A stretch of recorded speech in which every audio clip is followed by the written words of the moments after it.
प्यारे दर्शकों नमस्कार। तारीख है आज 19 नवंबर 2025, दिन बुधवार। हिंदी तिथि मार्गशीर्ष माह कृष्ण पक्ष चतुर्दशी। आइए नजर डालते हैं हमारे प्यारे राज्य हिमाचल प्रदेश की तमाम बड़ी खबरों पर। वीडियो शुरू करने से पहले कमेंट बॉक्स में जय हिंद लिखकर हमें सपोर्ट करें। तो चलिए शुरू करते हैं। पालमपुर में बनेगा हेलीपोर्ट, सीएम सुक्खू ने रखी आधारशिला।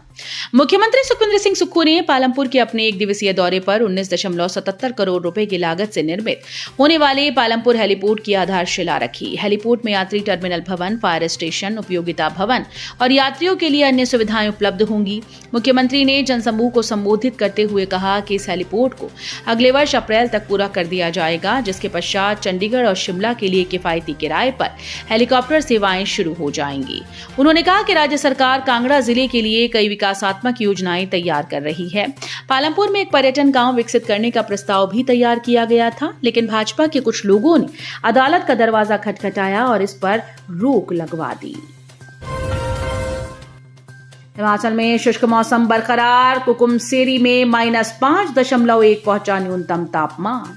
हिमाचल में पिछले कई दिनों से मौसम शुष्क बना हुआ है। मौसम विभाग की दैनिक रिपोर्ट के अनुसार प्रदेश के अधिकांश हिस्सों में न्यूनतम और अधिकतम तापमान में कोई बड़ा परिवर्तन दर्ज नहीं किया गया। कई स्थानों पर न्यूनतम तापमान सामान्य या उससे आसपास रहा, जबकि कुछ ऊंचाई वाले क्षेत्रों में ये सामान्य से 2 से 3 डिग्री कम रहा।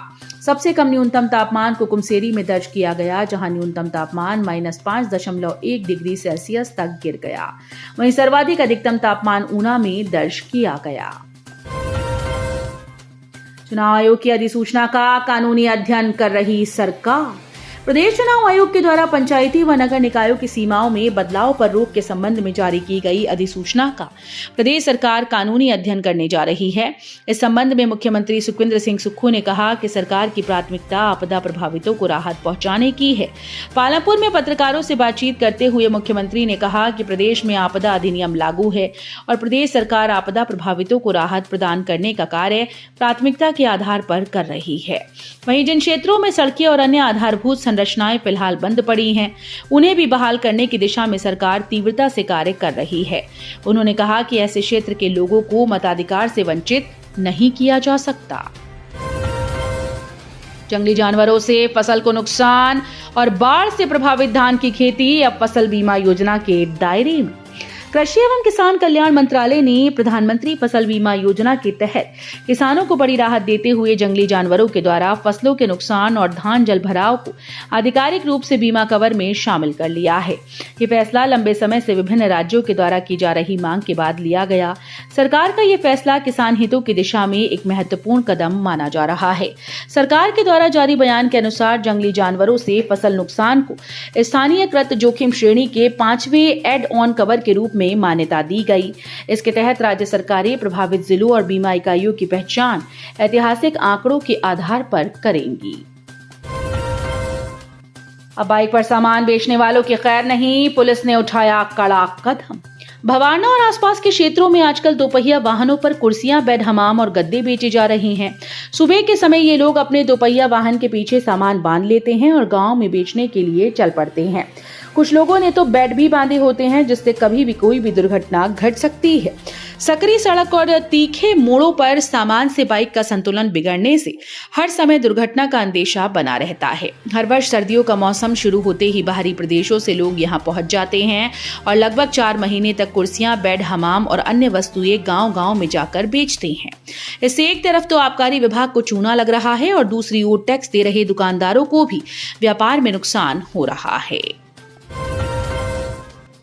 श्री रविशंकर बोले, हिमाचल में ऑस्टियोपैथी कॉलेज खोलने का इच्छुक है आर्ट ऑफ लिविंग। मुख्यमंत्री सुखविंदर सिंह सुक्खू ने कांगड़ा जिले के पालमपुर के निकट गुजरेहड़ा स्थित पंजपीरी शीतला माता मंदिर में आर्ट ऑफ लिविंग के संस्थापक श्री रविशंकर के साथ पूजा अर्चना की। उन्होंने नवनिर्मित मंदिर में दीप प्रज्वलित किया और श्री रविशंकर से आशीर्वाद प्राप्त किया। मुख्यमंत्री ने श्री रविशंकर की प्रशंसा करते हुए कहा कि वो समाज में शांति, सहिष्णुता और मानवीय मूल्यों को बढ़ावा देने के लिए दुनिया भर में अथक प्रयास कर रहे हैं। उनके विचारों और शिक्षाओं ने युवा पीढ़ी को नई प्रेरणा और एक नया दृष्टिकोण प्रदान किया है। उन्होंने कहा कि ये हिमाचल प्रदेश के लिए गर्व की बात है कि उन्होंने धौलाधार की गोद में कैलाश आश्रम की स्थापना की, जहां दुनिया भर से अनुयायी नई ऊर्जा प्राप्त करने आएंगे। झौड़माजरी में सुलगा उद्योग, 25 लाख का सामान राख, दमकल कर्मचारियों ने 2 घंटे बाद आग पर पाया काबू। बरोटीवाला के तहत झौड़माजरी स्थित श्री राधे इंडस्ट्री में लगी भीषण आग ने पूरे फॉयल प्रिंटिंग उद्योग को राख कर दिया। बद्दी बरोटीवाला मार्ग पर टोल बैरियर के निकट स्थित इस 3 मंजिला यूनिट में आग इतनी तेजी से फैली कि कुछ ही मिनटों में लपटें आसमान छूने लगी और आसपास के लोग दहशत में बाहर निकल आए। अग्निकांड की सूचना मिलते ही अग्निशमन विभाग की टीम मौके पर पहुंची। दमकल कर्मचारियों से 2 घंटे की कड़ी मशक्कत के बाद लपटों पर काबू पाया गया। अग्निकांड में उद्योग की बेसमेंट, ग्राउंड फ्लोर और पहली मंजिल पर पूरी तरह से आग की जद में थी। आग की तीव्रता का अंदाजा इसी बात से लगाया जा सकता है कि बीच बीच में कई तेज धमाके हुए, जिससे दमकल कर्मियों को भी सावधानी के साथ पीछे हटना पड़ा। नशे के खिलाफ अब धर्मशाला भी चलेगा पैदल, खेल नगरी में होगी एंटी चिट्टा वॉकथॉन। शिमला के बाद अब धर्मशाला में भी चिट्टे के खिलाफ वॉकथॉन आयोजित की जाएगी। इसमें मुख्यमंत्री सुखविंदर सिंह सुक्खू बतौर मुख्य अतिथि उपस्थित होंगे। यह आयोजन 1 दिसंबर को धर्मशाला में किया जाएगा। सोमवार को डीसी ऑफिस के सभागार में चिट्टे के खिलाफ वॉकथॉन की तैयारियों को लेकर आयोजित बैठक की अध्यक्षता करते हुए उपायुक्त हेमराज बैरवा ने कहा कि यह कार्यक्रम राज्य सरकार की उस व्यापक मुहिम का महत्वपूर्ण हिस्सा है जो युवाओं को नशे के दुष्प्रभाव से बचाने और समाज को नशा मुक्त बनाने के उद्देश्य से लगातार चलाई जा रही है। वोट बनवाने को 2 रुपए देकर करें आवेदन। 18 साल आयु पूरी कर चुके नौजवान बनवा लें वोट। अंतिम मतदाता सूची में यदि किसी पात्र व्यक्ति का नाम शामिल नहीं है तो वो अभी भी अपना नाम शामिल करने को आवेदन कर सकते हैं। चुनाव का शेड्यूल जारी होने तक पात्र लोग मतदाता सूची में नाम दर्ज करवाने के लिए आवेदन कर सकेंगे।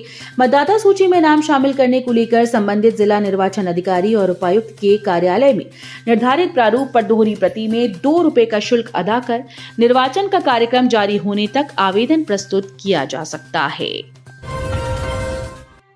वन भूमि पर लगाए अवैध बगीचों से निकले सेब की नीलामी का रिकॉर्ड तलब, राज्य सरकार स्टेटस रिपोर्ट दी।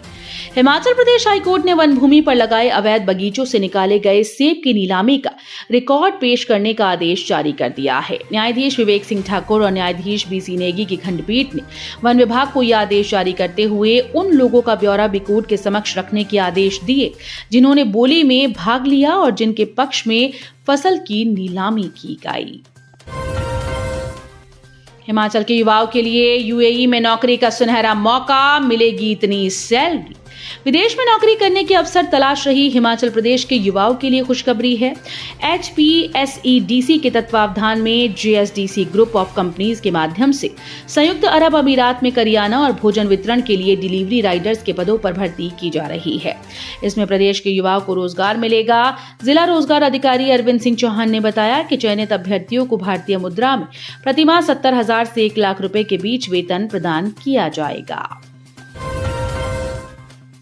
HRTC कर्मशालाओं की हालत खस्ता, तकनीकी कर्मचारियों की भारी कमी।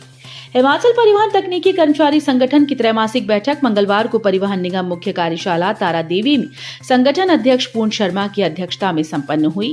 बैठक में संगठन की राज्य कार्यकारिणी के पदाधिकारियों सहित प्रदेश भर के विभिन्न डिपोओं से आए करीब 100 से अधिक तकनीकी कर्मचारियों ने भाग लिया। पुलिस को चकमा देकर टेम्पो सहित छिप गया चालक, शराब की 32 पेटियों के साथ किया गिरफ्तार। बवाना पुलिस ने शराब माफिया पर शिकंजा कसते हुए बड़ी कामयाबी हासिल की। पुलिस टीम ने गत रात नाकाबंदी के दौरान एक टेम्पो से 32 पेटियां अवैध देसी शराब की बरामद की। पुलिस ने टेम्पो चालक को आबकारी अधिनियम के तहत गिरफ्तार कर लिया।